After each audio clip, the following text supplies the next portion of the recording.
Now today we're going to be installing everything. And by everything, I mean everything. We're going to start with creating a new empty directory just to keep everything in. Now that we have our new empty directory, let's go ahead and clone down the everything repository.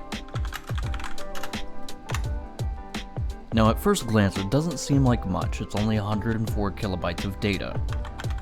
Now that we're in VS Code, let's go ahead and take a look at the package.json file.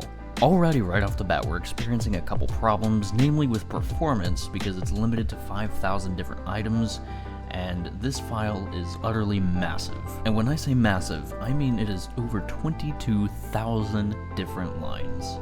Now with that being said, let's go ahead and break our machine and install everything that NPM has to offer. Alright, well it looks like we got an error, so let's go ahead and dig into this. So by the looks of it, it's trying to install well over 2 gigabytes worth of data, which is causing a fatal error because JavaScript ends up running out of memory. Well, that was definitely a fun little experiment. But let's go ahead and remove this file and clean up our computer. So I'm just double checking on my main terminal to make sure that we actually did clean everything out of here. I've gone ahead and included a link to the original repository in the description below, so if you want to give this a shot and see if you're able to install everything, let me know how it turns out for you.